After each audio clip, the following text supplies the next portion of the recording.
Hey, everybody.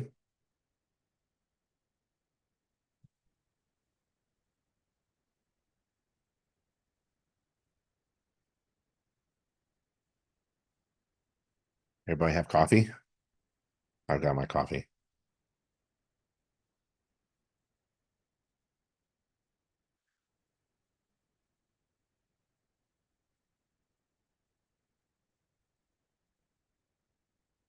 Hey, everyone.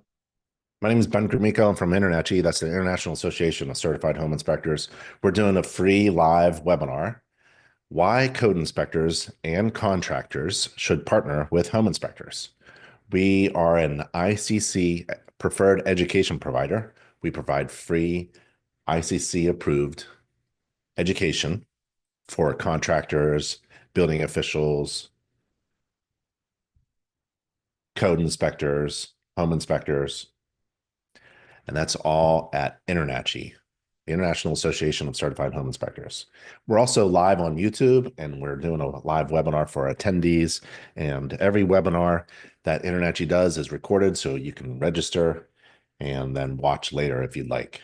So thanks for coming by. We have a few things to talk about.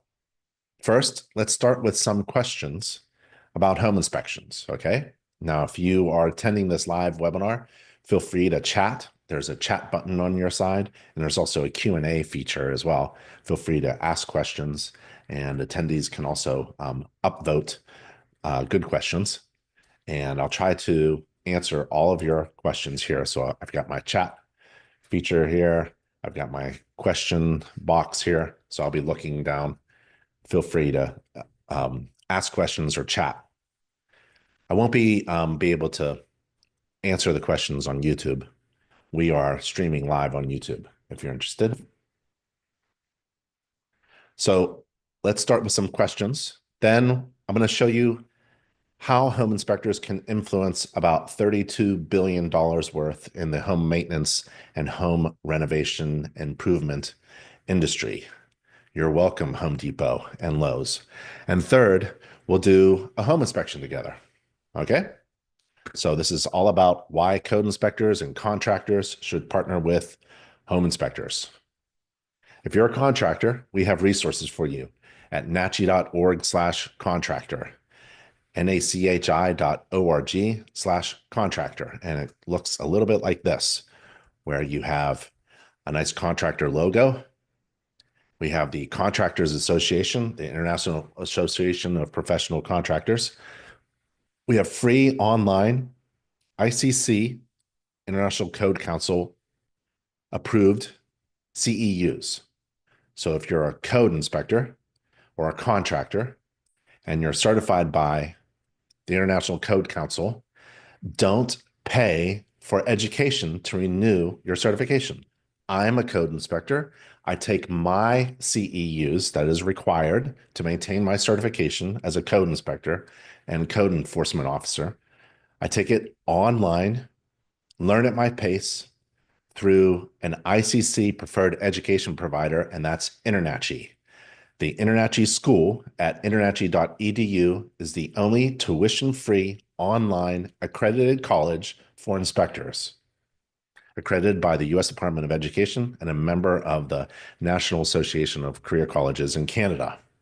So you can take free online ICC exam study classes for people who want to become ICC certified, and you can take free online ICC CEU courses to help your ICC certification to get renewed. All right. So that's at nachi.org/contractor. And there's a bunch of other resources there as well. nachi.org, nachi.org.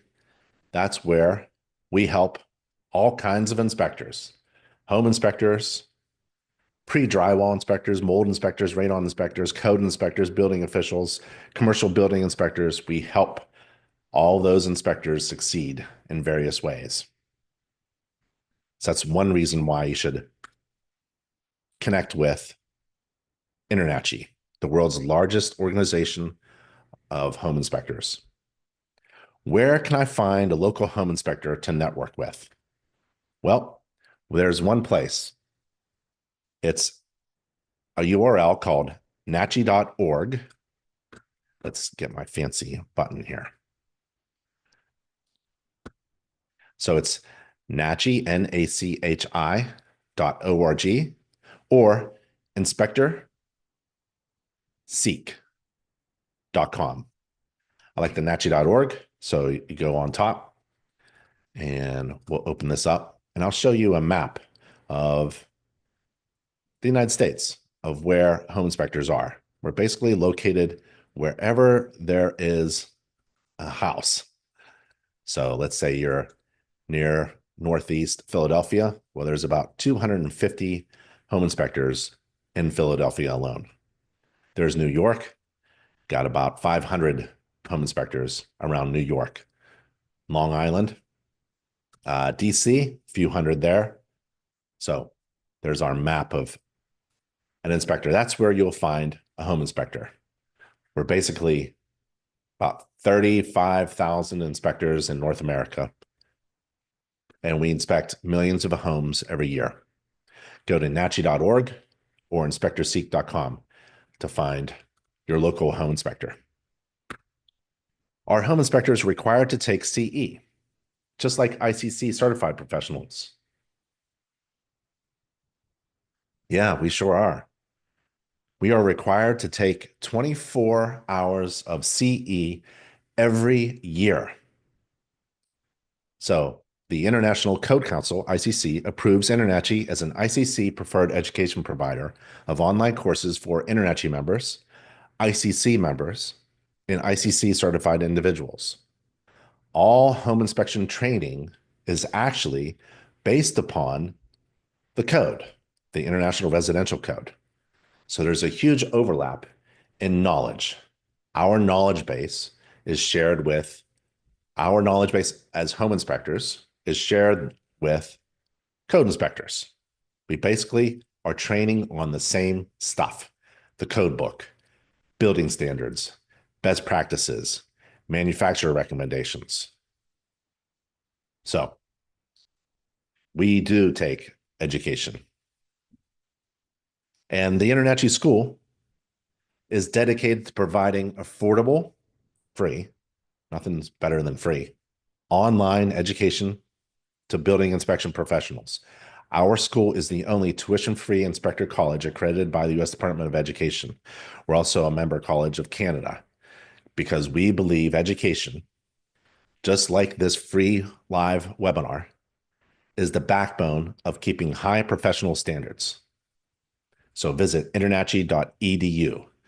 Don't take any ICC approved courses from a .com.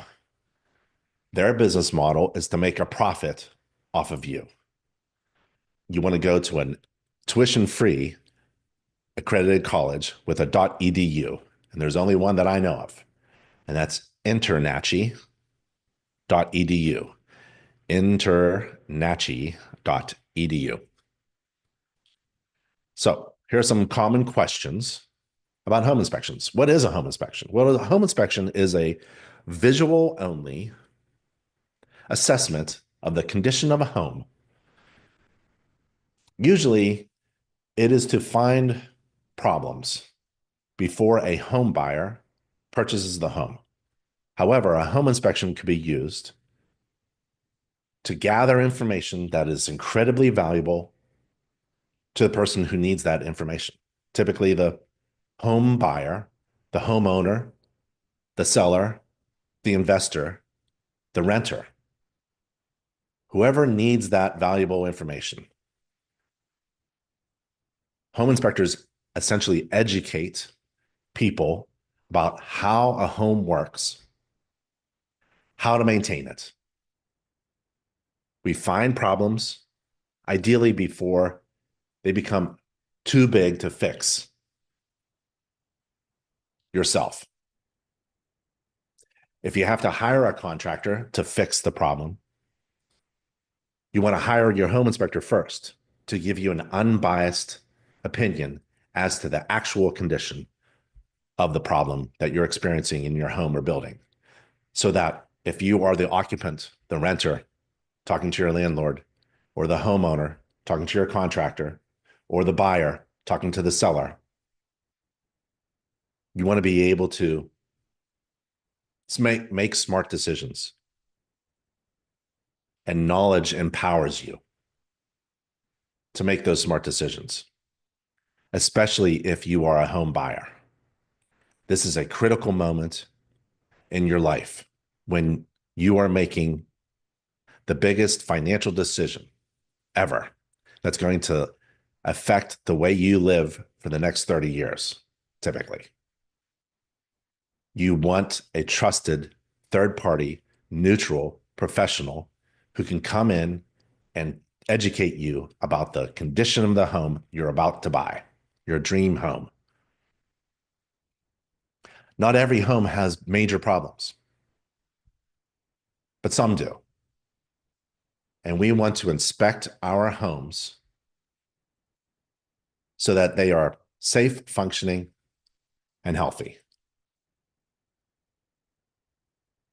How does a home inspector get trained and certified?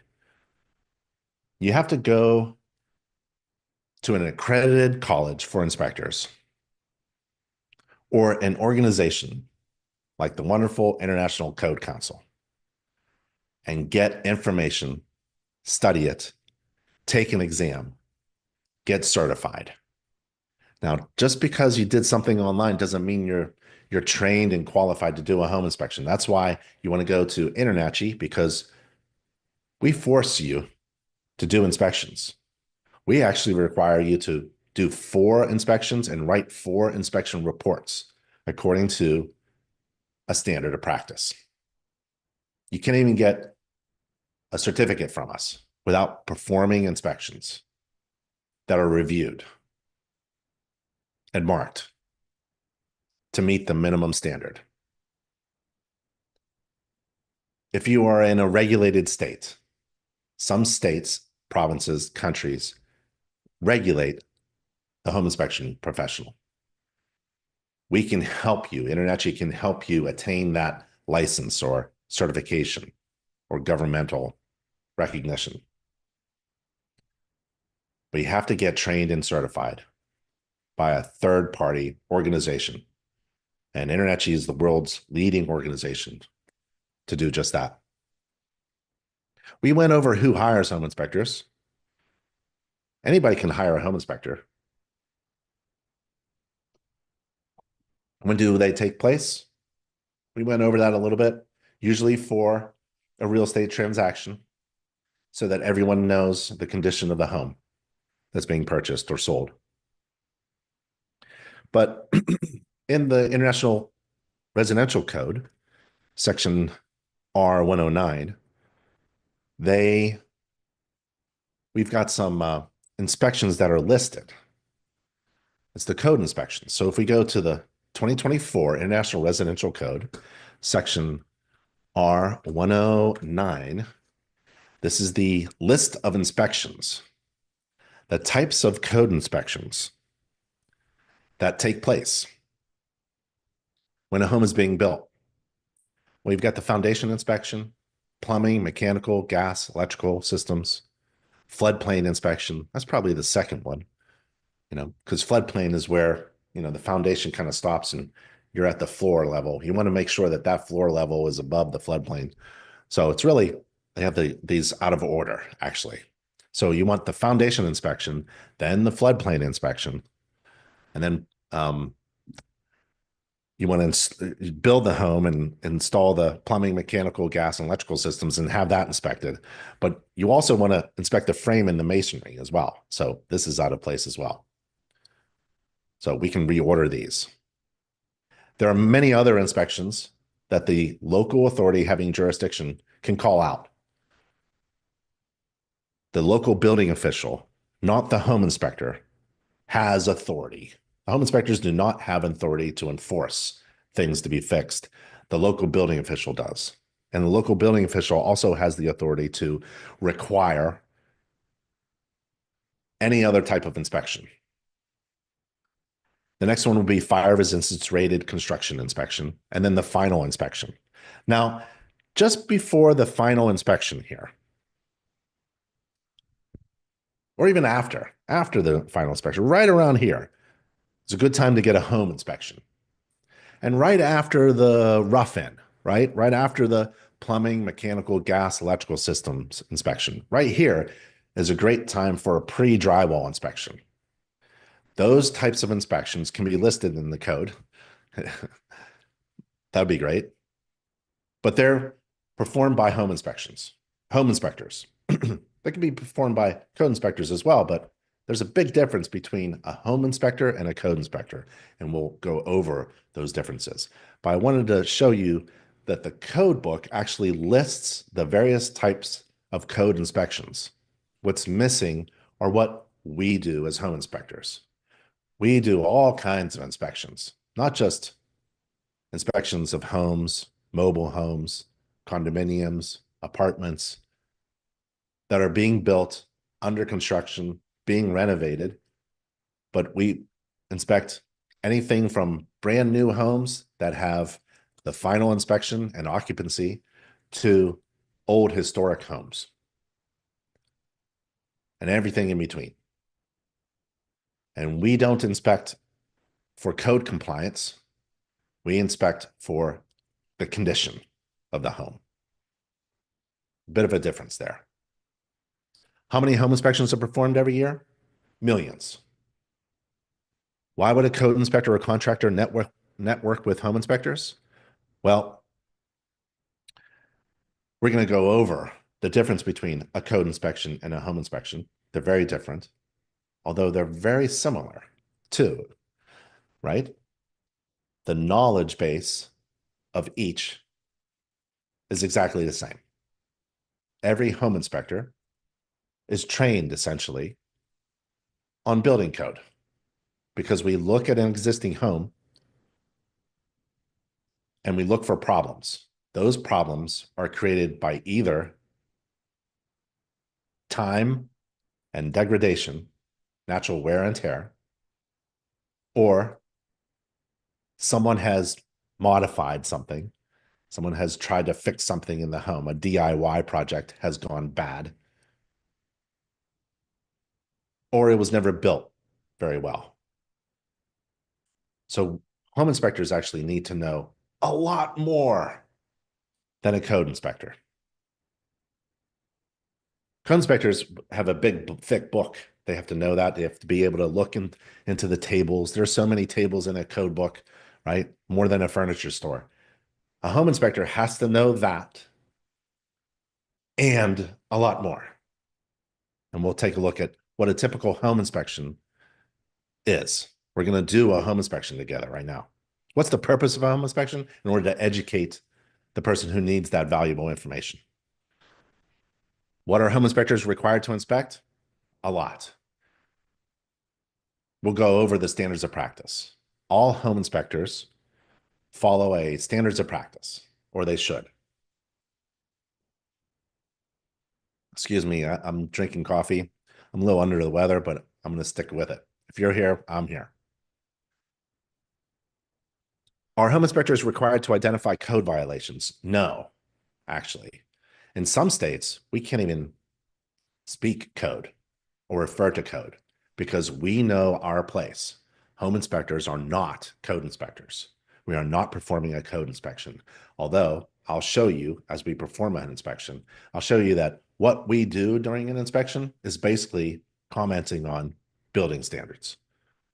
Are home inspectors required to identify every defect, every housing problem that exists in a house? No.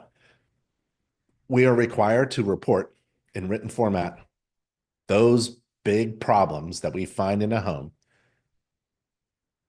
that we both observe and consider to be major problems. The little ones, the cosmetic ones, the minor ones, the stain on the carpet, that's not what we do. We're looking again for problems or small problems that may turn into something bigger. We're also looking for safety hazards. It could be an easy fix like a missing or a malfunctioning GFCI receptacle in the bathroom.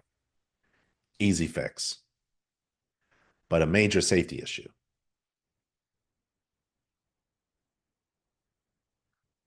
Are home inspectors empowered to enforce code violations? No. Only the building official, the local code inspector, can enforce. A code inspector has a lot of authority, a lot of legal authority, power to make people do things in relation to building conditions. Home inspectors, we just basically give our opinion and our recommendations. We cannot force a homeowner to fix problems discovered during the home inspection. Okay, so Tim has a question here. I understand the relevance of staying on top of building codes, but we as home inspectors, not code inspectors. So if I'm citing codes during my inspection, is there a conflict here? Yep. So as a home inspector, we do not quote code. But if you are taking courses through an accredited college like InterNACHI to become a certified trained home inspector, our training is based upon standards, building standards, practices, manufacturer recommendations, code. We refer to the International Residential Code. For example, if you go to nachi.org,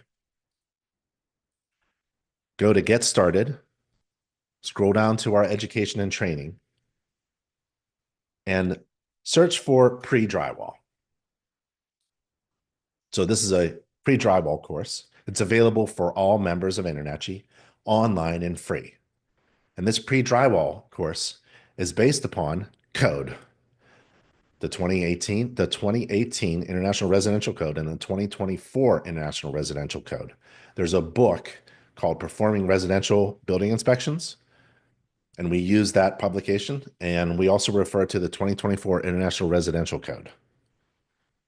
And we basically teach how to do a rough-in inspection for a new home or a home that's being renovated. Now, if you're doing a home inspection, right, you're basically learning the same things. For example, Tim, how do you know as a home inspector when there's a missing handrail on a certain stairway, right? Is there a missing hand? Maybe there should be a handrail here. The only way a home inspector can answer that question, whether there's a handrail missing or not, which is a major safety issue, especially for some of my clients who can't walk one step without a handrail. That answer is based upon code. During my home inspection, I will not refer to that code, right? I won't refer to that specific code. I will say that I recommend a handrail to be installed. Code says when there's 4 or more risers. I'm not a code inspector. If my client needs a handrail for one step, my inspection report is her advocate for getting a handrail there. I can't force anybody to put a handrail on a one-step stairway. I'm not a code inspector. Remember, I'm just looking for problems and also educating my client. And my client, in this example, needs a handrail. She has accessibility issues. She needs a handrail for that first step. And I'm going to do everything I can in order to explain that in my inspection report so that my client, she can use that report to explain that to maybe the real estate agent, maybe the bank, maybe the seller, maybe the contractor that she hires after she moves in, or maybe the landlord, right? So we're very different professionals. However, we overlap a lot because we each have to know a lot of building code. We need to know code in order to do our inspections, especially if you're doing pre-drywall inspections as a home inspector, or if you're doing a rough-in inspection as a code inspector. Okay, good question, Tim. Second, home inspectors influence about $32 billion worth in the home maintenance, home improvement, renovation industry. On average, A home inspection report contains about $8,000 worth of home repair and improvement recommendations written by the home inspector. There are about 4 million homes inspected every year. Now, I think I passed algebra a long time ago, but if you count up all those zeros, that's 32 billion with a B. $32 billion that home inspectors influence in the home repair and improvement industry. You are welcome, Lowe's and Home Depot. You are welcome, contractors. Contractors all over the world have no idea why they're busy. They think their marketing is doing really well. Little do they know that home inspectors are making lists for millions of homeowners, lists of things to go do themselves and hire a contractor to do. It's not your marketing, contractors. It's your local home inspection network that's providing you job leads. You're welcome. Every code inspector and contractor should network with at least a dozen local home inspectors. So use nachi.org or inspectorseek.com to find a local certified home inspector. Clients of home inspectors, we have talked to, well, let me put it this way. Every client of a contractor has already been spoken to by a homeowner, a home inspector. We're about 6 months upstream from a contractor's client. We've already talked to them. We're already the trusted professional. Contractors think that they are the trusted professional in the neighborhood. We've already spoken to all of your clients, all of them. That's why you should network with home inspectors. In the United States, we have about 147 million homes. There are 14 million of them that have signs of mice, rats, and cockroaches within the last 12 months. As a home inspector, that's not within my home inspection scope. I'm not looking for mice or rats or pests. However, I'll comment on them if I see them. If I see signs, indications of rats, mouse traps in the attic, that's a common thing. I'm going to inform my client. Because as a home inspector, not a code inspector, but as a home inspector, I get to comment on health issues. I want my client to understand what influences their safety and their health in their home. Out of the 147 million homes in the United States alone, almost 2 million have holes in the floor. 1.5 million homes have holes in the roof. This is why you need a home inspection. It's not a code inspection. It's not a code inspector. Code inspectors don't look for holes in the roof on existing homes. Out of all the homes in the United States, 10 million of them have water leaks coming out of pipes because of clogged drains, leaking pipes, or broken water heaters. 6 million homes have active roof leaks. Over 1 million homes have one toilet that's not flushing, not lushing, flushing. 700,000 homes with drain lines that were clogged for more than 6 hours. That's why every home inspection should include a sewer scope. If you're getting a home inspection, get a home inspection and add a sewer scope. The home inspector can throw a camera down the toilet and see if that toilet flushes all the way to the street without any clogs. 10 million homes have electrical problems within the last 3 months. 3.5 million homes have defective heating systems. Over 4 million homes have signs of mold growth within the home inside within the last 12 months. and it's all about age. Age is indirectly proportioned to the house problems and deficiencies. Code inspectors do not understand this because code inspectors come in when the home is being built or under construction or being renovated. According to the most modern code, everything looks great, right? For a home inspector, it's all about house problems and defects, and they're typically related to age. The older the home, typically the more problems you have. Even if the house was built to code, you've got problems. And here's an example. Let's say you have a house in Raleigh built to code. Those code inspectors came in and everything's built to code. Perfect. In 2009. That house in Raleigh is in zone 4A. It's a climate zone. Climate zones dictate how much insulation is in the attic ceiling above my head here, or in the walls, or in the floors. In 2009, it was R38 and the walls R13. And in unconditioned spaces, the floors over unconditioned spaces, like an unconditioned basement or crawl space, it's R19. That same home, just because it aged, is now having major defects. Nothing has changed of the insulation. They didn't remove the insulation. It's just that we know better.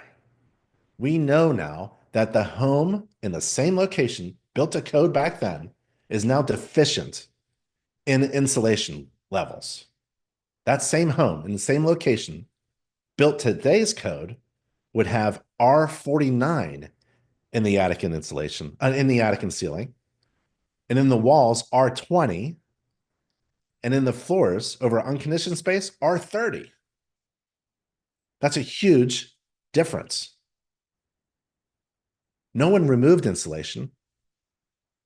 It was built to code. It's simply aged. That's the difference between being a home inspector and a code inspector. We deal with problems that were built to code, but because of years, time passing, it's now major defects, major deficiencies, major problems, inefficient. The energy costs in new homes are 50% more efficient. Newer homes built to modern code, fewer drafts, less temperature variation from room to room. They're more durable and they perform better. That's why a home inspector comes into a home that's existing, maybe a 20-year-old home that was built to code back then, will comment on deficiencies in relation to modern code, modern building standards, modern practices, modern building science, because we know better. Okay, that's the big difference between a code inspector who's stuck in the code. You're stuck in 2009. Home inspectors are not stuck. We can comment on anything. In fact, I recommend that every home inspector inspects the home without any regard to the age of the home. We shouldn't care. What we really care about is applying the most modern code, building standards and practices, and manufacturer recommendations to the home that we're inspecting today. A house built 15 years ago might have been built to code back then, but today it could be unsafe, drafty, inefficient, and unhealthy by today's standards. It might have fire risks, poor insulation, bad air quality, high energy bills. Just because it was legal or built to code back then doesn't mean that everything's okay now. That's why every home should be inspected no matter how old it is. Most problems and hazards are preventable, and it starts with inspecting the home or building. A healthy home provides a safe and healthy environment for you, the people you love, your friends, your family, and your pets. And we simply just don't have enough building officials. We don't have enough building code inspectors. If you are in charge or related to any type of local township building department, you need to understand how to leverage the existing workforce of trained and certified professional inspectors who are ready to be deployed in order to keep up with the demand of the buildings that you are responsible for inspecting to keep our homes being built up to modern code so that they're safe, functional, and healthy. Find an inspector using inspectorseek.com. Third, let's do a home inspection, right? Okay, let's do a home inspection together. Let's inspect this home. And along the way, you'll learn what a home inspection is and what it isn't, and how a home inspector uses code to conduct inspections and write inspection reports. A home inspection is not a code inspection. We've gone over this many times, just like Tim says here. Tim is not confused. He's been doing this for 20 years. He tells his clients the difference between the two. Home inspectors are not code inspectors. We have a standards of practice. It's called the Home Inspection Standards of Practice, and InterNACHI has published the InterNACHI Home Inspection Standards of Practice at nachi.org/SOP. You can go there. nachi.org/SOP describes what a home inspection is, what it isn't, what a home inspector is required to inspect, what a home inspector isn't required to inspect. The standards of practice, public document. Let's go to the roof. And this is what it looks like. This is what we are required to inspect. So let's do that. Let's inspect the roof in this house according to the standards of practice. According to the standards of practice of InterNACHI, I'm not required to walk upon a roof. Sure is a great way to inspect a roof, but you can inspect it in various other ways. From the ground, from the eaves, from the gutter edge, from another vantage point, using a drone, using a stick. Some inspectors, like me, get up on the roof. And we like to get up on the roof and look at every component of the roof covering. I can't see every fastening. I can't see the underlayment. I can't see every piece of the flashing. I'm really looking right now at the roof covering on every plane, on every surface. I'm not walking everywhere. I'm being safe. I'm taking a look at the important things. And if I needed to learn more about how to inspect a roof, I'll take accredited online courses or hands-on classes provided by InterNACHI. Again, internachi.edu. It's the only accredited inspector college. And certified professional inspectors, CPI, are required to complete a lot of education every year. And according to the standards of practice, I'm required to inspect the roof covering materials. Roof covering, not the roof system. A system is all the parts that make up the system. I can only see, this is a visual only inspection, right? So I'm looking at the roof covering materials. That's why the standards say roof covering materials. So I'm going to look at the roof covering materials. There's my hand on the roof covering materials. It's a laminated shingle, right? It's relatively young. Same age as the house, hasn't been replaced.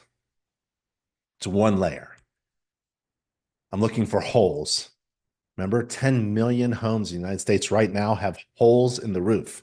This is why you need your home inspected, right? There are 10 million homeowners, and I bet most of them, if not all of them, don't even know that they have a hole in the roof. right? Don't even know that there's an active roof leak causing water intrusion problems, mold, indoor air quality issues. So you want to take a look at this. This is one of the major systems of a home. Man, if you think your roof is bad, don't call a roofer. I don't want to beat up the contractor. I'm not here to beat up contractors. It's just that our business models are very different. Contractors have a for-profit business model. If you pull up if you're a contractor and you pull up in someone's driveway and your pickup is filled with toilets, right? You're in the business of selling toilets. If you're pull up in a van filled with insulation, your business model is to sell insulation. If you're a roofer, your business model is to install roofs, right? Our business model as a home inspector, we have a code of ethics. When's the last time you heard a roofer with a code of ethics? We have a code of ethics that prevent us from doing any work on any home that we inspect.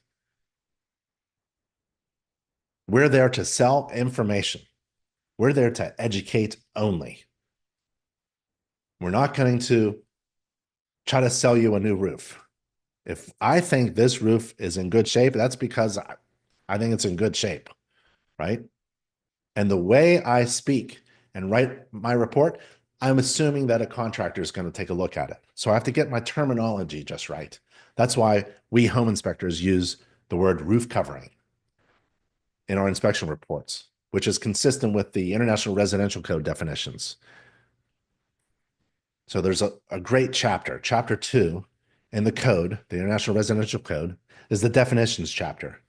And that's where all home inspectors trained by InterNACHI go to, essentially. We use those same terms. See, there's a lot of overlap between contractors and code inspectors and building officials and home inspectors. We're talking the same language. And according to the standards of practice, my report shall identify defects within the systems and components that I inspect that are defined by these standards that I both observe and deem to be material. This is these material defects are things that will make the house not perform as intended, make the house unsafe, not functioning, things like that. It's similar to code violations. The defects that I find could be code violations, but I'm not identifying them as such. And the difference is entropy. Look it up. It's really cool. Home inspectors deal with entropy. Code inspectors deal with code violations. Home inspectors deal with entropy, which is the natural tendency of things to move toward disorder over time. Remember, age creates problems in a home. For home inspectors, identifying defects is essentially observing the effects of entropy because materials degrade. House systems fail all by themselves. Components just wear out, all pointing to the inevitable decline without regular maintenance and repair. That's why you need a home inspection as part of a routine maintenance plan. We can go in, find little problems when they're small, tell you how to fix them before they become too big to fix yourself. Code is all about prescriptive. This is how you should build this house. This is how you should renovate this system. Home inspections is all about, is it safe? Is it functioning? Is it healthy? Do you see any problems? Is it worn out? Is it leaking? Did it break down? Did it fail? Did it develop a leak? Very different, but similar. The next thing in the standards practice that I have to inspect are the gutters. So roof covering materials, now gutters. And I take a look at the gutters from different vantage points from the roof. And at this gutter, I see a defect. It's listed in the code, kind of. Do you see what the defect is? I'm going to put this in my home inspection report every single time.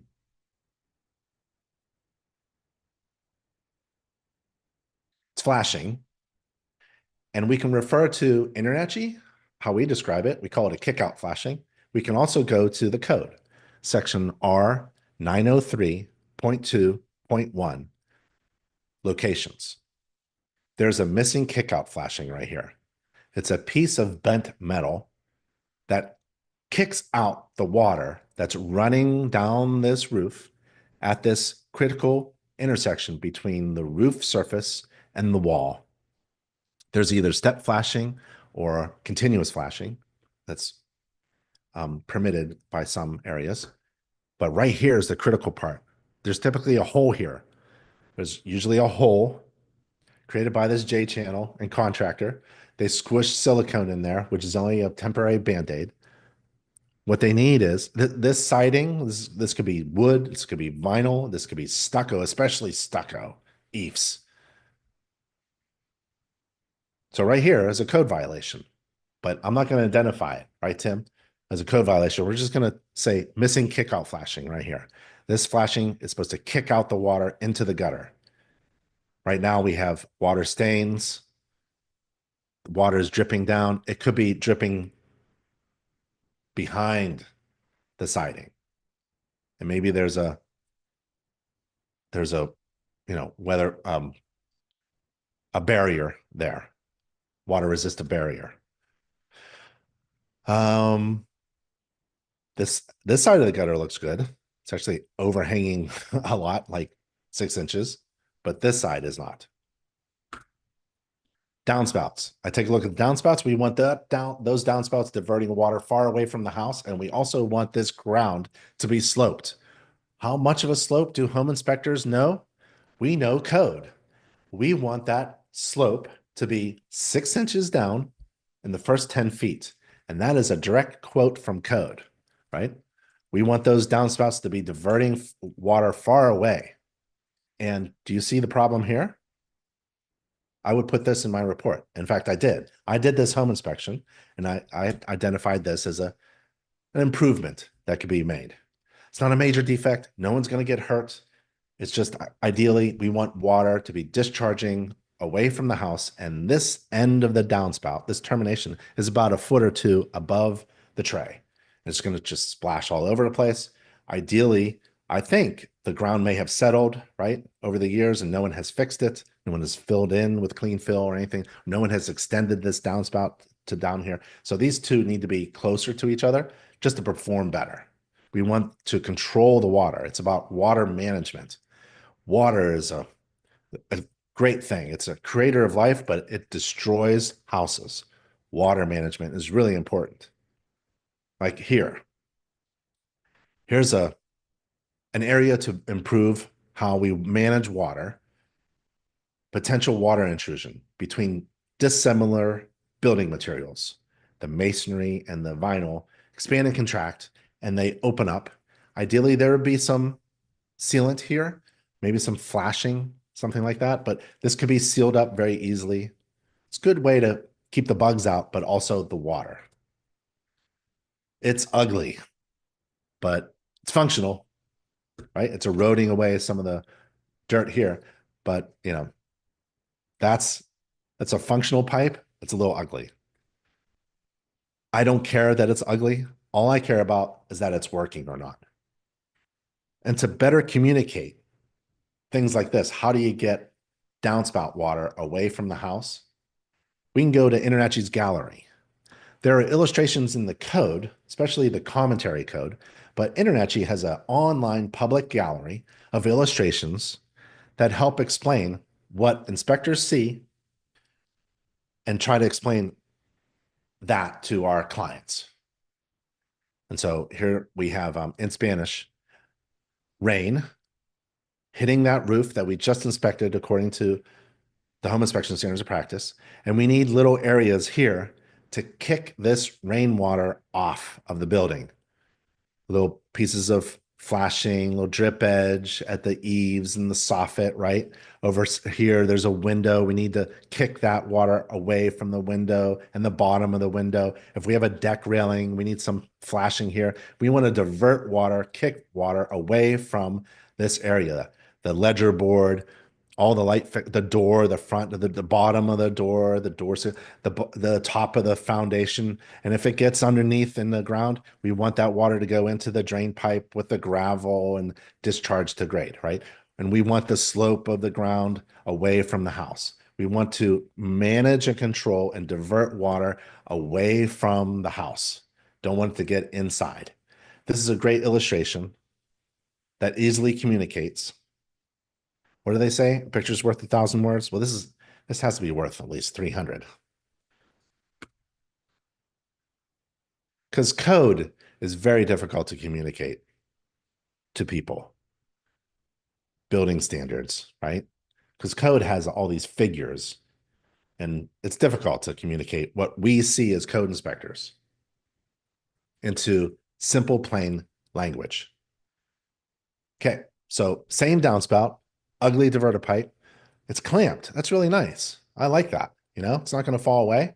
It's not, relying on a diverter tray, but I'm not looking at that. Look what I'm looking at. Do you see what I see? Do you see what I see? Right? Paul says, I walk simple, not too steep roofs, but in my market, I inspect $1 million homes plus with complicated roof lines and many planes. Oftentimes I cannot walk a lot on the roof. My drone can see and zoom incredible detail. I rely for most of all on my roof now. A high quality drone with a good camera is essential. I love drones. About 10 years ago, they were really bulky and expensive and they didn't shoot 4K. Now they do. So they're fantastic. They're very good. It's a good way to inspect a roof, right? I love touching everything that I inspect, but if I can't, I love a good 4K image or video. And then I'll play that video for my clients so that they can see what I see. Well, anyways, do you see what I see? I see the crack. I understand all this. I understand what that is. I get the vinyl. I get the clearance. I get the vegetation and the vines coming up. But this is what I'm interested in. Crack. It's not a major one. It's kind of common. It's on the corner. But what I want to do is I want to keep that in my head and I want to go into the crawl space or basement and see if I can coordinate that with my observations on the inside, from the outside to the inside. Does it have anything to do with code? No, maybe. I don't think so. Has to do everything with the age of the home. Our homes just age. And basically, we don't build homes very well in the United States or Canada. So that crack is really interesting to me. I don't want it to develop into something that's major. I don't want it to be an indication of major settlement. It might be. I doubt it in this situation, but I want to be able to observe everything. I can't see everything. There could be more cracks. There could be a ton of, there could be a hole. There could be a 3-foot diameter hole, right? I wouldn't be able to see it. Remember, my report will contain the problems that I both observe and deem to be material or major. If I don't see it, I can't report upon it. So that's why you want to remove the vegetation. Dense vegetation up against a house is no good for several reasons. You want to control moisture, you want to control pests, and you want to be able to see your home. You want your inspector to come by every once in a while, routine, regular inspections of your home's structure. You got to clean this all up. I see the downspout. That's good. You got to inspect the vents. Ridge vent here. Yep, that's my hand. There's a ridge vent. That's on the top. Soffit vents on the side. Oh, here's another vent. This is probably a bathroom exhaust, right? If it's a dryer, I don't want to see screens. It has to be full open termination. So there's the louvered vents. I think this is another bathroom, right? The bathroom. So I'll go up in the attic. I want to inspect the soffit vents because there are soffit vents here. Those are open. Those are open. They can't be blocked by insulation. So I want to see trays, but I I really don't see some daylight coming through, but like I ideally you get trays, well, like styrofoam, cardboard, something to keep the insulation from blocking the air vents. You don't want insulation blocking this. You want the air to go up through the soffit and right up through the ridge vent like that. Flashing, I take a look at flashing. Here's step flashing. There's a little piece of flashing there and a piece of flashing there. I can't see any, everything. I'll try to pry up the shingles without tearing them, but trying to see the flash, I can't see. I really can't see. That's why it's really good to get an inspection, not a building inspection. They just don't have enough. We don't have enough building inspectors. Every home under construction should be inspected in this great detail. Imagine if I was deployed by the local building department to inspect a home that's being built. And I could look at every piece of flashing and how this siding, there's a gap there. We don't like that gap, right? And kick out, we need a kick out flashing here. It's a little late now, right? Well, it's never too late to fix something, but it could have been easily installed. Kick out flashing could have been installed right here during construction, right? Here's another flashing, missing flashing right here. Right there, missing kickout flashing, just like this missing kickout flashing. As a home inspector, I'm required to inspect skylights. We don't have any skylights here. Chimneys, we got some chimneys, not masonry chimneys, and not all of them are gas fireplace chimneys. So we have to figure out, what are these? What kind of chimney vents are these? That one looks different from that one. Shorter, is that okay? Yeah. The collar, see, I'm wearing a collar, same thing. Like around a pipe, every pipe has a collar like this. See this? And you don't want this open. You don't want your collar around your pipe to be open and split open, right? Because your food drops down there, right? But for a pipe coming through a roof, it's all about water. You want a collar just like an umbrella. You want things to divert water away and shed and go that way, away and down, around and down. This is around, drips down, around, drips down, around and down and away. If you don't have like a nice kickout flashing, you want at least some sealant here. And hopefully this flashing curled up so that this is a piece of flashing. The siding is acting like a diverter, flashing, layered flashing. And you've got some J channel here. Sometimes this is all a little bit confusing. The manufacturer doesn't really have good illustrations on how this component of the fireplace, air comes in this way and hot gases from the fireplace comes out that way. Sometimes the manufacturer doesn't recommend very well how this is supposed to interact with the siding, especially if it's vinyl siding. Those two contractors don't communicate for some dumb reason. These two contractors need to talk to each other. Maybe the building inspector could be the mediator, right? So we need somebody to explain how this is water resistant, waterproof. There's the fireplace. So it doesn't go up through a chimney like we saw. It's a direct vent.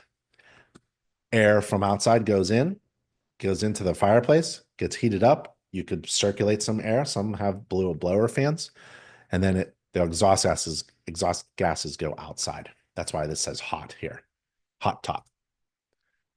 And we've got a couple heating systems, gas fired. I see the gas lines, gas line, furnaces, forced air. I see ductwork and air filters and air conditioner units, one humidifier. And they have exhaust gases that need to go outside. And typically, the exhaust gas, if it's metal, will be vertical and it goes out like a chimney, right? If it's plastic, it could be horizontal. It can look like this. This is a sewer line. If this was a high efficiency furnace, the exhaust gases would be plastic, PVC like this, but it's not, right? So this is a fuel gas vent termination pipe. Termination and a pipe. And we have an ICC approved free online how to inspect fireplaces, stoves, and chimneys course. You can get ICC approved CEUs for your entire building department. Free and online, asynchronous through the only accredited college for home inspectors. That's internachi.edu. Or go to our education page like I showed you earlier. Sorry, I'm dealing with a cold. I got this. The next thing we inspect are roof penetrations, and we saw a little bit of that. Anything that goes through the roof covering materials, that's what I want to focus on. I can't reach with my hand to everything. That would be really dangerous if I tried to go down there without safety equipment. So I'm just going to take a look. I want to see that collar nice and tight. Don't want it to be opened up or ripped or torn, which is what happens over time. Remember, time is what home inspectors deal with. Modern code being enforced is what code inspectors deal with. Home inspectors deal with that as well. We want the modern building practices, modern standards to be applied to any home. So all of this looks great.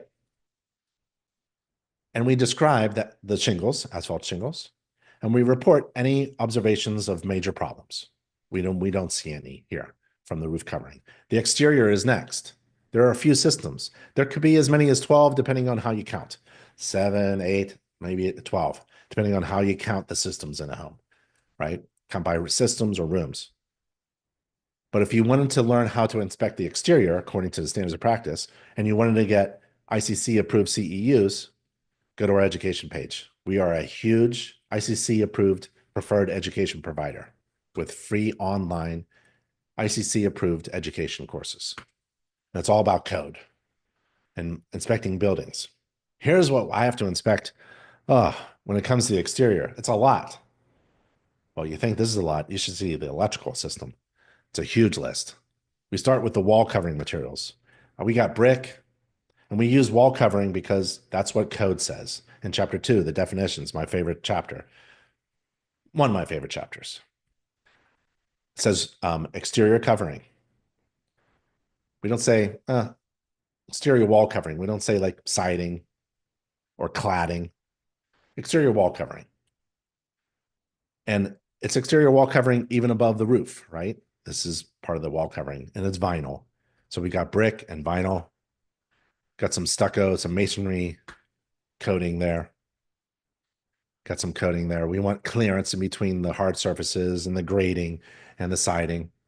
So the vinyl siding is there. It's not wooden siding. We got some trim boards around the windows and the doors. Missing kick out again. It's dripping. We want to take a look at this window, see if it's wet, see if there's water coming down and staining. We want dense vegetation away from the siding. This isn't going to rot, but we're not managing water very well. We don't want anything wet up against the house. We don't want pests to go from the dense vegetation into the house.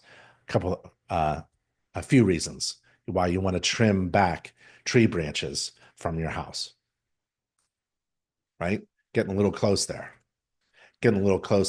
right? We're in contact. The tree is in contact with the house. I know it's vinyl siding. It's not going to crack, maybe scratch, but we just want to, have a nice little space. And I can't see what's behind these dense bushes. So we want to be able to see things as well by removing the dense vegetation, especially if it's causing water problems, right? So the brick looks in good shape, really good shape, nice. There's that little gap that we could seal here for sure. But I'm taking, probably 20 pictures on the roof, another 20 on the outside, maybe 30 on the outside. Overall, hundreds of pictures for every inspection. Hundreds of pictures for every inspection. I inspect everything. And when I'm inspecting this, I see this is a door. This is a door. It's a French door, right? It opens up, but there's no step. I mean, there could be a step. The ledger board is here. But if somebody opens the door in the dining room, I can see this is the dining room, they're going to fall out, right? So I'm going to tell them about this can be a door. And if it's a door, you're going to have a trip hazard here, right? Careful. I'm not an alarmist. I'm just looking at, oh, the bottom of this wood is probably not painted or treated, right? So I'm going to look for soft wood here over time. Even though this is built to code and everything's great, over time things rot. So you want to take a look. You want to see clearance. Looks like the dirt around the house settled about 4 inches, right? You could see where the parging was put to make the exposed foundation look nice, but the ground settled, right? There's the parging, there's the extra parging, there's the parging there. Maybe, or maybe this is reinforced concrete with parging on top. Not sure yet. Have to get closer. There's the bituminous coating, right? And hopefully, I can't see it, but maybe there's drainage tile, drainage pipe, washed gravel, maybe some filter fabric. Maybe there's a drainage plane here with filter fabric on it, some hard plastic dimpled so that water drains down. We want to control moisture. So here's siding. It's diverting water, kicking water away, but sometimes it doesn't kick it off. The drip isn't, dripping down past the foundation, and this gets wet. If this gets wet through capillary action, water moves. Water moves from hot to cold. Water moves from wet to dry. So if this is wet and above it is dry, or to the side of it's dry, it's going to move through capillary action. If there's efflorescence, that's salt deposits, that's osmosis. When you see efflorescence, that could be an indication of what could come up next, which is spalling. Because the pressure, the water pressure, the literal water pressure inside that masonry is going to exceed the strength of the concrete. It's all about water management, and it starts with wet areas, rain. I don't care if you're in Arizona. Always think about water around the house. So this is wet soil up against masonry that's porous through capillary action. Masonry, concrete, stone, masonry has like little straws in it, microscopic straws, always sucking up water wherever it's dry. And it's dry behind this wall here for sure. When it gets behind this wall, the masonry stops. But somehow wood begins. So this is a wood framed house, and that wood is resting on wet masonry. We're always trying to think about building science, and a house has a system of parts where one part, especially if it's wet, is going to affect other parts. So there's a lot here, and it's all based on code. What is below the surface? Only the code official saw it. Long time ago when this house was built. Hopefully there's a foundation drainage system installed with gravel, pipes. I can see the bituminous coating. I can see the parging. This is a poured concrete foundation wall. Maybe there's parging or something on top of that. I can see that the fill has settled. It could be creating puddles. We don't want puddles up against the foundation for water intrusion. The slope of the ground needs to be sloped away. How much? 6 inches, first 10 feet. That's code. How much of a clearance between the ground and the siding? Minimum 6, 8 inches. There should be parging here on the exposed foundation. The flashing should have an end point, and it should be dripping away from the foundation wall. And the siding should be installed according to manufacturer's recommendations to divert water away from the house. It has to be water resistant, weather proof, waterproof. Get water out of here. If it goes behind the siding, it has to drain. Nothing's guaranteed. So there's a drainage plane behind the siding, and that's all building code. There's so much building code here. But guess what? When we get to this point at a 10-year-old home that's having some problems with moisture in the basement, the building code official is long gone. You can't even hire a building code official from the township to come out and inspect your house. That's not what they do. You're going to call a contractor that has a business model, a for-profit business model? What you should do is you should get your home inspected by your local home inspector, trained and certified with knowledge of code and building standards and building practices. And their whole goal in life as a home inspector is to educate homeowners about the condition of their home, able to take pieces and put them all together and make a story out of it so that you fully understand. Like in this area, we can just talk about this for a whole half hour about water management and building standards. Yeah, that's just one picture out of about 400 pictures that I took of this home inspection. That's how valuable home inspectors are. That's how much home inspectors have to know. Here's vinyl siding. Looks like the grill got too close and warped it a little bit. That's all right. It's cosmetic. It still functions. It just doesn't look good. And these areas here, where this untreated piece of wood here, just painted on the outside, has an open gap between this J channel of the vinyl siding and this door sill. This is a French door sill, right? I take a look at little corners like this tread here of the front door, the bottom of this wood, where this weather stripping is, where this nose is, looking at the garage door, where wood is in contact with or close proximity to masonry or the ground or an impervious surface on the outside, where water can come down, splash, and then through capillary action, water can wick. Think about a tree. You know, that's how the leaves are green at the top of the tree through capillary action. Water can be transferred about 400 feet up vertically.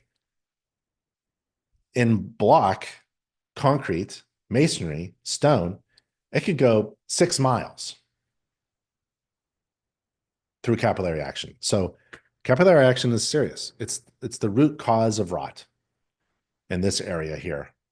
Wooden components in contact with masonry that gets wet. And here we are.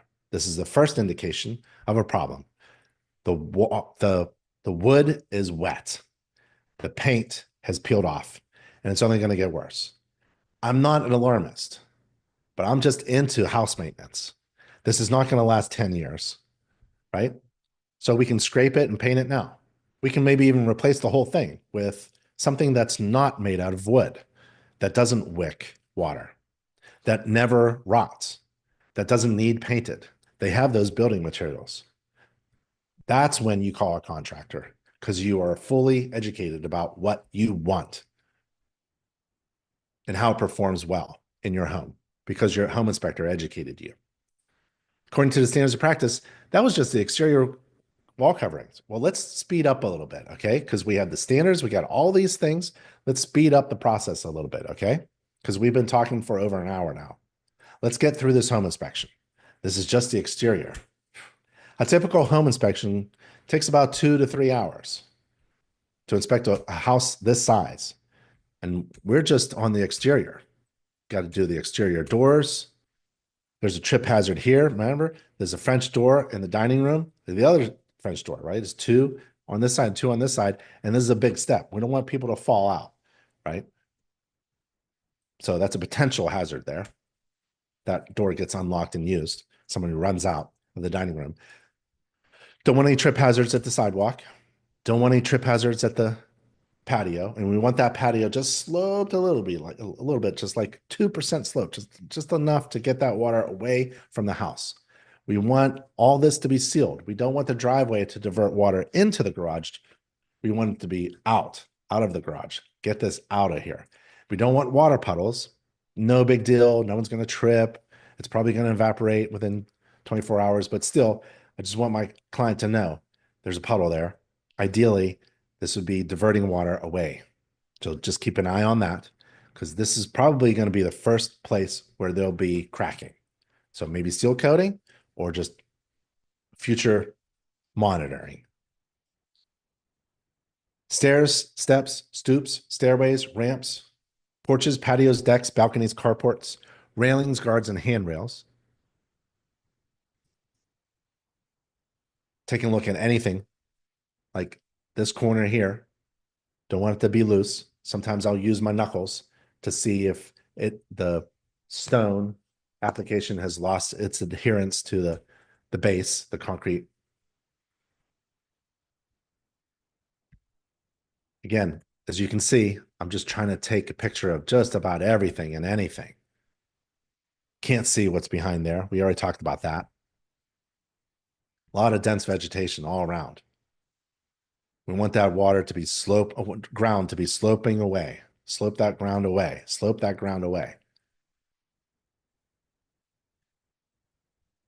There's the additional exterior components, hose bibs that need to be frost proof. I inspect fences out of courtesy. It's not a big deal. Unless it's a pool, then it's a safety issue. And all exterior receptacles have to be GFCI protected. Watch out for the bees. And this is the dryer vent. I've been looking for it, found it under the dense vegetation. Looks like it's clean. Don't stick your hand in there. But it needs to be fully open to get all that exhaust out. All mechanical exhaust, like dryers, kitchens, bathrooms, they need to exhaust outside, not into the attic. Basement foundation, crawl space, and structure is next. Henry says, do all houses need gutters in California? I like it. I like gutters. Code is somewhat quiet about the requirements of gutters. It's a very strange way they have worded the requirement for gutters in the building code, in the residential building code, the IRC. So it's kind of funny. I can help you with that. But if you're wondering, as a home inspector, I always recommend controlling water, managing water, getting that roof water away from the house. That only happens in one way. You collect it. And the best way to collect roof water that's dripping off the edge of the roof is in a gutter. Something. On my house, I have gutters that are typical common gutters that you find on most homes, and also a manufactured one, a customized one. It's a gutter box. It's basically a metal box. So anything that collects water. Now you've collected the water at the gutter. Now you've got to get it out of here, away from the house. You got to bring it down to the ground and discharge it. Those are downspouts. And the discharge is the downspout that's bent and diverted away. You can divert it on the ground surface or underground through underground drainage pipes. So without a gutter, how are you supposed to collect any of that water? Without a gutter, how are you supposed to manage water around your house? The roof collects hundreds of gallons of water. And if you're in California, in the rainy area, that hundreds of gallons of water. So water management, it's really important. Doesn't matter where you are. You're always managing water of some form. So if you're in a dry climate, I'm in a dry climate, then you have to deal with humidity, I bet. Maybe you're in a totally dry climate, very dry. Well, then there's water vapor. Indoor humidity has to go somewhere, has to be controlled, right? So you're dealing with water in various forms, frozen, bulk, or vapor in various forms, one way or another, in every climate zone. According to the standards of practice, I have to inspect the foundation, basement, crawl space, and structural components. In this house, the basement is finished. I can't see everything. Drop ceiling tiles, the walls are covered up, the floor is covered up. The exposed foundation wall is great, but the insulation is an inspection restriction, and all these other things are inspection restrictions. Code inspectors never deal with furniture. Code inspectors do not deal with furniture, right? They're dealing with homes that are being built. I got to deal with stuff. People's stuff is in the way. So I'm barely able to see what is going on. I don't see the cracks on the foundation wall if they're there. All I can see is what I see, like here. Oh, this is an exposed poured concrete foundation wall. Great. I don't know what is under the carpeting. It's not my problem to move. I'm not going to move furniture. I'm not going to move insulation either. It's going to do my very best to look around, trying to maybe move some ceiling tiles. I'm not going to move a couch. Trying to get into the corner there to see if there are indications of watermarks. If there's a watermark here, I'm going to look for that watermark. I know what to look for.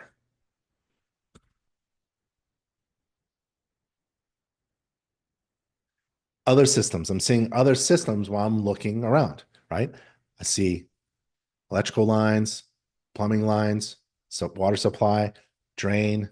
We may have had a leak in the past somewhere around here. Looks like water stains on the foundation wall, water marks around this pipe coming up. I bet this is a sink. This looks like a drainage pipe for a sink. It's on an exterior wall. I bet we've got hot and cold water coming up. We had a leak in the kitchen sink. We can ask the seller to explain what that was. Was that a big leak, a small leak? Was who fixed it? When was that? Foundation cracks, poured concrete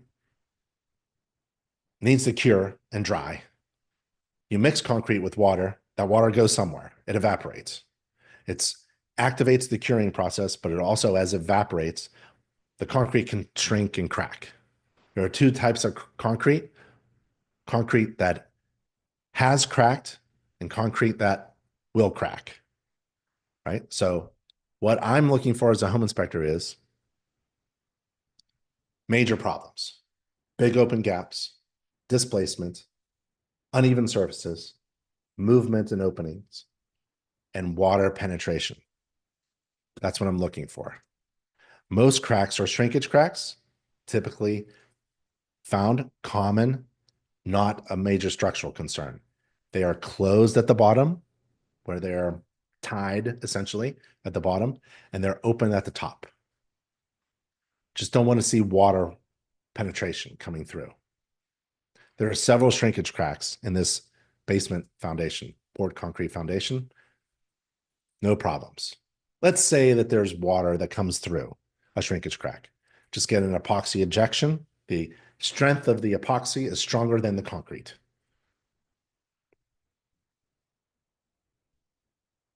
Looks like there was during the construction process or something, some water that came in before the occupants moved in.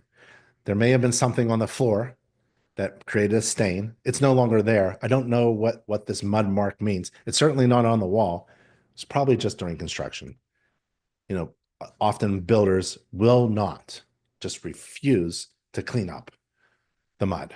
They'll just leave it there for the homeowner to have. Not sure why. I guess they're just into it. Like they built the thing, mud came through where the sewer pipe went through the foundation wall, dumped a lot of mud on the floor. It drained and evaporated away, gone, right? That's a moisture meter on an extension pipe. It's basically not telling me numbers. I don't care what the numbers are. I just want to know, is it wet? I'm not taking any humidity levels, relative humidity levels. I'm not taking any moisture meetings with a probe. Just wanting to hear, is this going to give me an audible signal that this is wet?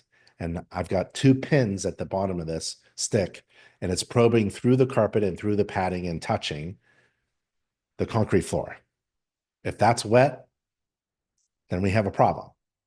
I can't see everything, but I'm going to move this probe around to as many places as possible.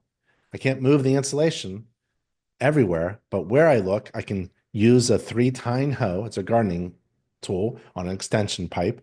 I heat it up 1 tine. It's straight, so I can poke around and move things.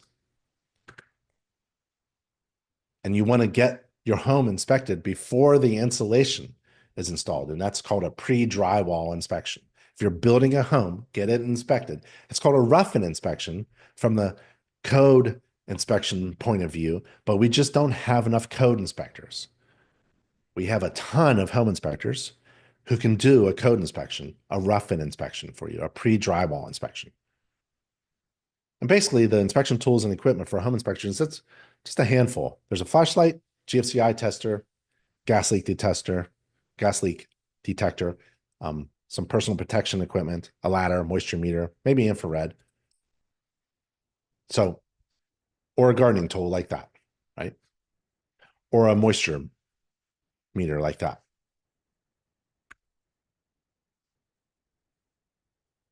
In the report, I'm going to make recommendations to fix things such as wood in contact with or near soil, active water penetration. I look at foundational cracks like this. This is prior indications of a prior water penetration into the basement. I don't think it's an active thing. I say that because these are cardboard boxes. If the occupant thought that this basement floods a lot, they wouldn't put cardboard down. They wouldn't put anything down on the floor. And if the cardboard was there, the cardboard would be damaged. Just one flood of the basement, all these cardboard boxes and this doll would have indications of a water problem. And we don't have that.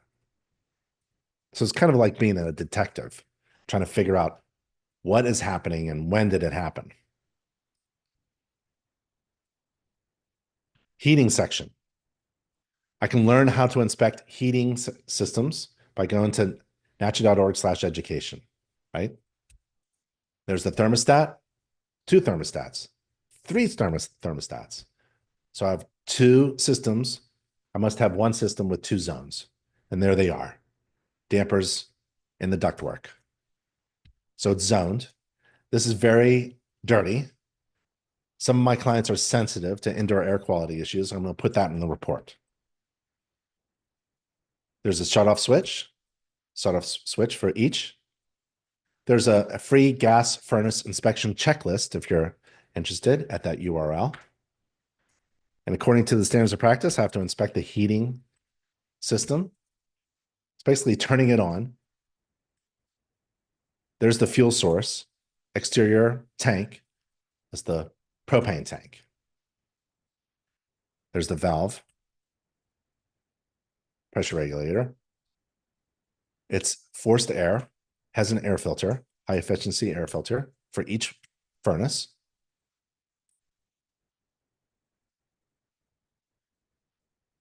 There's the furnace system there. I'm looking at these marks here and these marks here. Got some marks here and some marks there. There's the air conditioner unit. You can see some of these marks there. It could be water. Sometimes these air conditioner units will leak a little bit, or there's an open gap and that cool air hits the warm basement air and produces condensate. There's the drainage pipe for the condensate. Every air conditioner system like this produces condensate water and needs to drain away. Ideally, you would want to control that moisture, the gallons of water during the hot, humid summertime. Gallons of water will be produced. Naturally, condensate is created by air conditioners. We need to control that water, just like having gutters and downspouts. We want to divert that water away from the house. This builder put a hole in the floor and drains the water, gallons of water, underneath the house. No, that's not what we do. We capture that water and discharge it outside, far away from the house, not under the house, far away from the house. There's the drainage pipe again for the other air conditioner unit, and the same method. We don't want to drain water under our houses because sometimes this drainage system, it's not designed to do this. It's not a drainage system. It's to stop a high water table from flooding the basement. There's some gravel underneath this concrete floor. Maybe it's 3 inches, 4 inches, 6 inches. Maybe there's a vapor barrier, retarder, maybe not. Maybe there's a slope. Maybe there's a drainage system. Maybe there's a sump pump system. Maybe there's interior foundation drainage. But who knows? But the HVAC guy just drilled a hole. Let's stick all that water underneath our house. And it doesn't work because it has clogged up and backed up. That's why these watermarks are here. And that's why you see efflorescence. Efflorescence is an indication of concrete, masonry, being wet and wicking up through osmosis salt deposits. So it's been going on for some time. You want to grab water, control it, and either filter it or dissipate it or exchange it, or if it's bulk water, that's what we deal with as home inspectors. We want that roof water, that groundwater, that air conditioner condensate collected and discharged far away from the house. So there's the heating system. I'll take a look. I'll turn this on, but what is this? White deposits on the exhaust pipe of the gas-fired furnace. Well, we saw white deposits on the concrete floor by the air conditioner condensate pipe. That's not efflorescence. There, right? They're not the same thing. This isn't efflorescence here. That was. This is something different, right? What is this?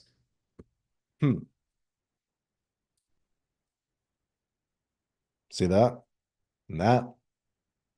And that? On that pipe? And that? Looks like water. Well, that's why you want to network with a bunch of home inspectors. So we have certified master inspector, Kenton Shepard, posting on the InterNACHI forum is our online community forum of home inspectors. What is that white powder on furnaces, vents, and roof vents? Well, it turns out to be a little powdery residue called zinc oxide, right? So that's an indication of a problem, right? And Kenton describes what that problem is on the forum. So we all get to learn what that problem is. And you can go online and network with other inspectors who find these problems. Code inspectors don't find these problems. Code inspectors look at furnaces that probably have never been turned on. Never been turned on. And they look great right out of the box, all put together. Sometimes they're not working because a code inspection is all about timing. Sometimes the timing is a little bit off. And the electrical connection to the furnace for that brand new home just wasn't connected on the day of the inspection. But the code inspector is so overwhelmed, they're going to pass it anyways because it's straight out of the box. It looks great. It was installed by a master contractor, right? Home inspectors doing home inspections, very different. We inspect homes that have been running for a while, and we get these things, these defects. What are these defects? We have to figure that out. So we need an HVAC contractor to come and do a little diagnostic test on the draft of these furnaces. What is this problem? Is this efflorescence? Let's see green now. Now, first it's efflorescence on the floor because of the condensate being drained under our house.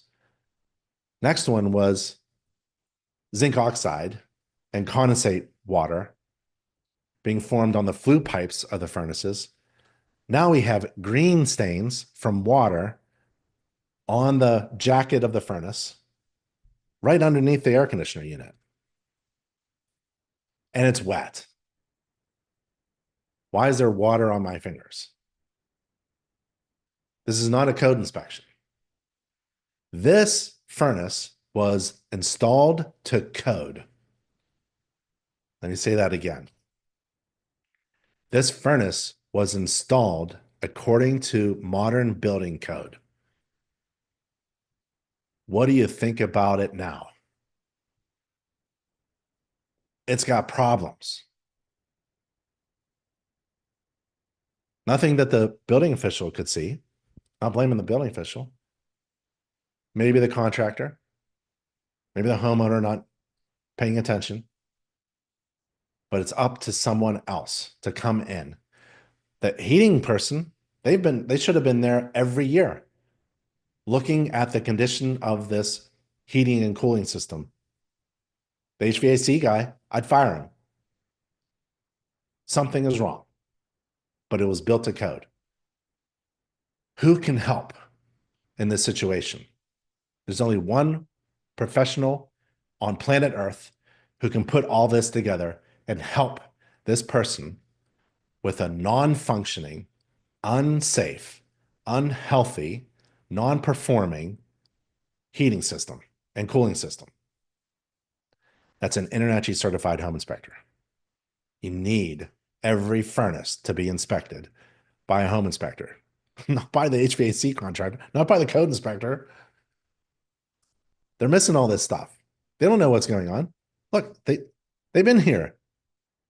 The HVAC guy was here. This is rust. Years in development. There's rust all over the place. Rust, rust, rust. Corrosion. You know how long it takes for things to be corroded? It's not one day. That's why you need a home inspector. We'll take a look at every part, make sure everything is working. If it isn't, we're going to document it with pictures and explain why, what is going on. So you can be educated and empowered and make smart decisions. Don't just hire a contractor. Don't just blame your code inspector. It was built to code back then. But because of entropy, because of age, we have a water well tank. So this isn't public water. This is a well. This is a private well. Here's the well casing on the outside. Water comes in through a pressure gauge, through a shutoff valve, through a filter, through a pressure tank. There's electric to the pump. There's a little filter there. It doesn't leak. You can be a certified water quality tester through InterNACHI and test people's water quality and private well systems. Water heating equipment. So if you're a code inspector, I bet you know the 14 requirements for this discharge pipe. This is a TPR, and this is a discharge pipe attached to the TPR. And by code, there are 14 things required just for that pipe. That little thing. Home inspectors are trained to inspect these things. But we're trained to see what happens because they're built to code. Just because they're built to code doesn't mean they're safe or functioning. Cold water coming in, gas valve, TPR discharge, vent pipe, going outside. They dropped the tank. So bringing it down the stairs, boom, we're off the truck. Boom, they dropped the tank. I guess it didn't crack. That's good. But they bent the leg and they put metal shims underneath. That's why we take a look at the base of every hot water equipment, especially a tank. We don't want any damage. They damaged the legs on this one. I would have, if I was the homeowner, I would have asked for a new tank. I don't want this. This was dropped off the truck. But they installed it anyways. And it passed code. So home inspectors inspect using code to conduct better inspections, including the 14 requirements for the discharge pipe on a TPR valve on your hot water tank. And that's in 2024 International Residential Code, section P 2804.6.1. And InterNACHI has a course on how to inspect TPR valve discharge pipes. We need to inspect all these things. There's a lot. There's a lot to inspect in a house when you're a home inspector. Looking for plumbing leaks, making sure the toilet's flush, making sure the tub is filled up, the shower head is functional, the kitchen sink. So we'll inspect every fixture. We'll run hot and cold water at every fixture, 2 or 3 of them all at the same time. And we'll check out the drainage system. And when you do a oscilloscope, you'll pull this out, make sure your pipes aren't clogged. This is going into a septic system, right? So we'll only go to the tank, but then we'll pop the lid on the tank, or you can get a septic company to do that. But you should know the components of your septic system. There's the drainage pipes. There was a fix here. I think they added this fixture, or they had a problem with this fixture. Do you remember the watermarks on this foundation wall? The watermarks at the hot water supply? The discharge, the drainage pipe here. This looks like it was installed new. Like, is this a new thing? So let's ask the seller what happened here. They cut this and then they had a plumbing leak, or they had a plumbing leak and then they cut this and they installed that. So we want to know what is going on, and we want to make sure that this is the right fitting. That's the right fitting.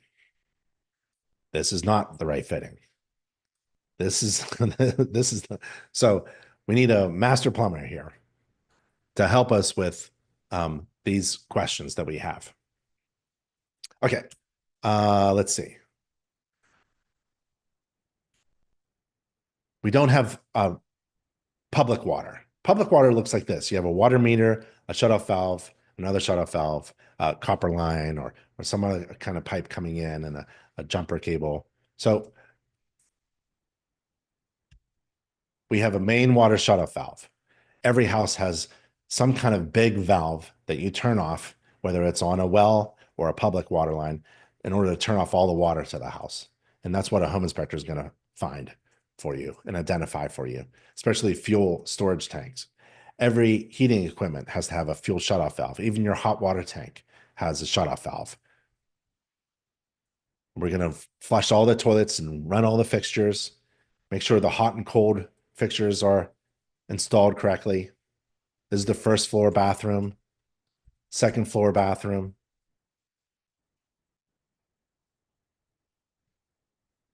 The floor, the toilet that's resting on the floor wobbles. When a toilet wobbles on the floor, the wax seal could be damaged. So we need to pull that toilet up, replace the wax seal, put it back down. Very easy to do. You could do it yourself. Homeowners can do it yourself. Get everything from Home Depot or Lowe's, or hire a plumber. It's going to be a few $100s.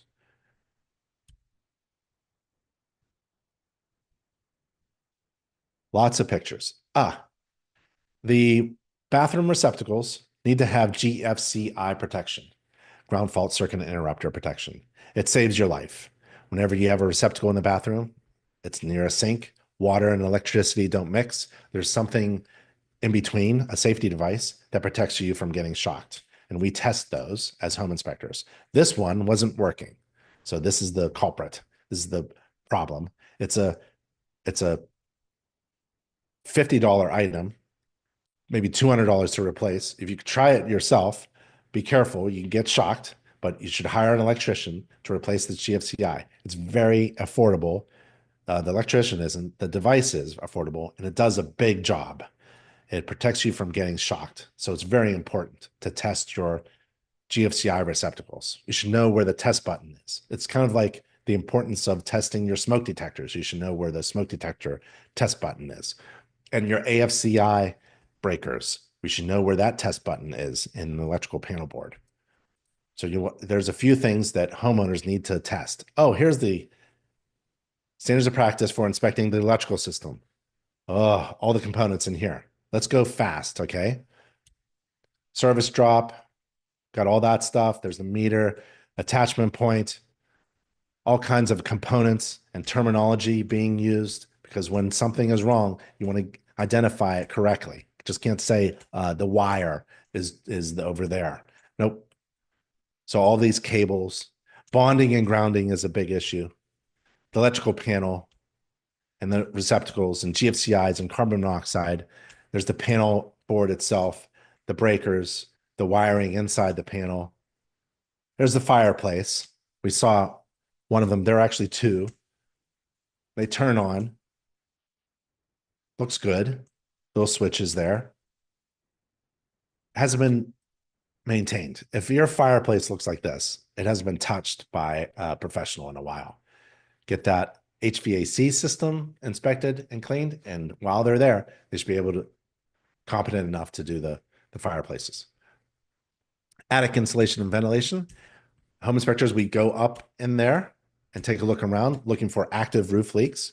We can't walk around and see everything. There isn't any flooring. Down in the kitchen. Oh, I see. This was mechanical exhaust. So we're required to inspect the mechanical exhaust systems in the kitchen, bathroom, and laundry. And those mechanical exhaust systems should be discharging outside, even the kitchen. So this is the microwave in the kitchen, and it doesn't exhaust outside. It's very typical and common. But if you have sensitivity issues and indoor air quality sensitivities, you want your exhaust to go outside, just like the dryer. The dryer has a lot of lint. You want to exhaust that stuff outside. Dryer also has a lot of water, right? Controlling the water and discharging it outside, right? So mechanical exhausts should go outside, and bathrooms should go outside as well. Insulation is very important. You don't want anything missing or inadequate. Doors, windows, and interior. We open and close a representative number of doors and windows.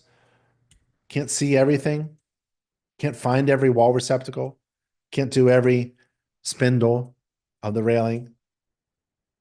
But we try to do as much as possible in the time that we have been allotted. So we'll take a look as much as we can in the interior. I'm just going fast now. I'm heading to the garage and the kitchen. Just giving you an idea of what I inspect. So there's the garage.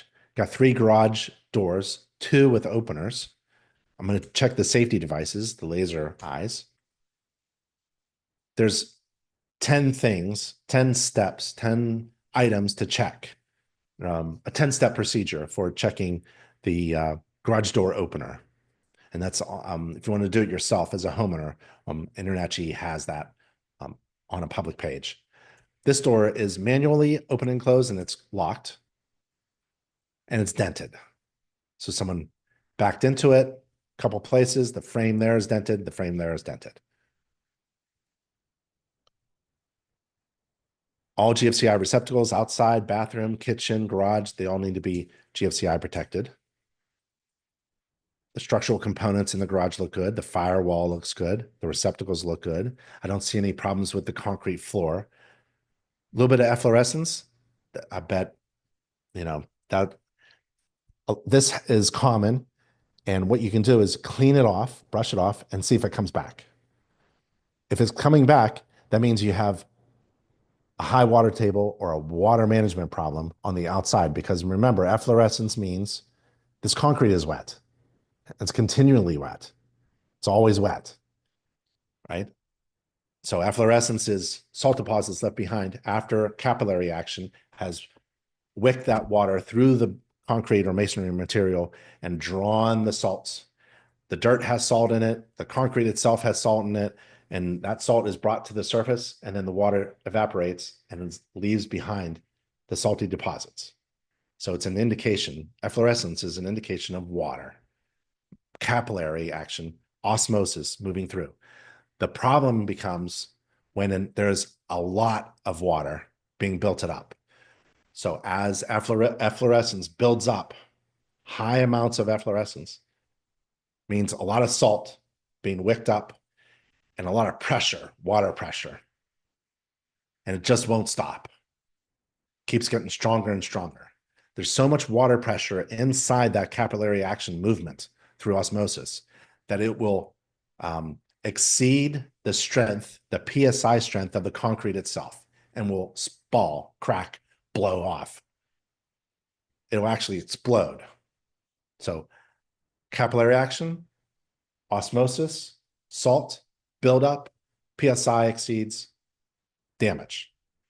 Here, we are talking just an indication of something that's probably happened in the past.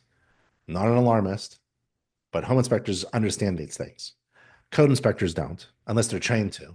Because in a brand new home, you should not see any efflorescent stains. You shouldn't see any watermarks anywhere, really.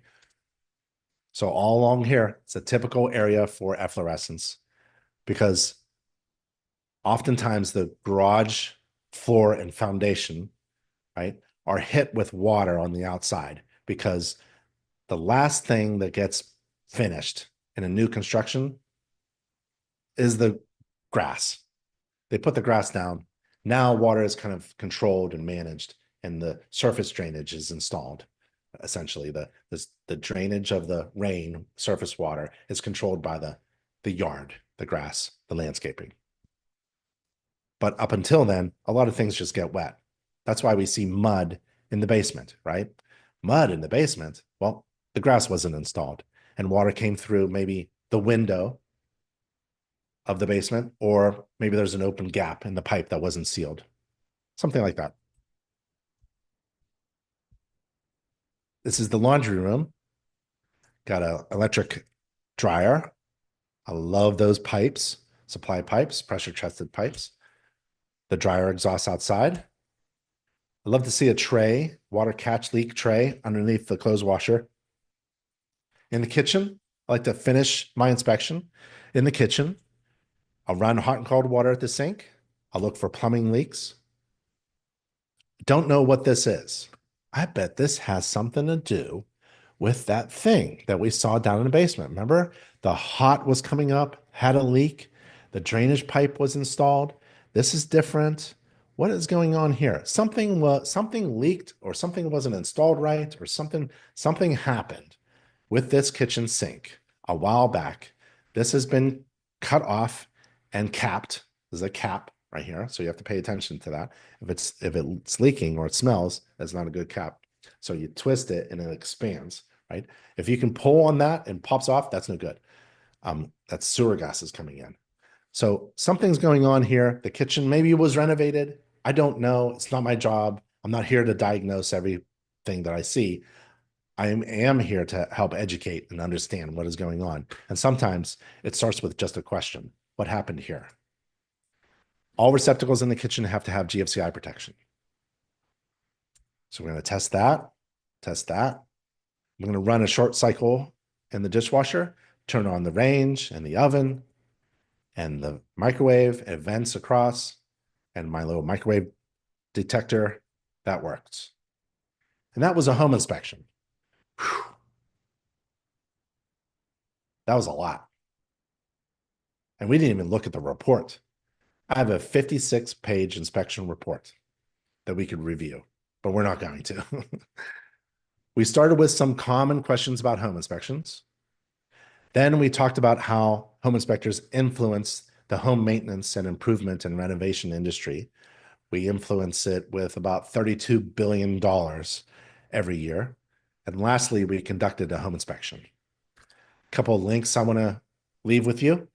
We started off with NACHI.org.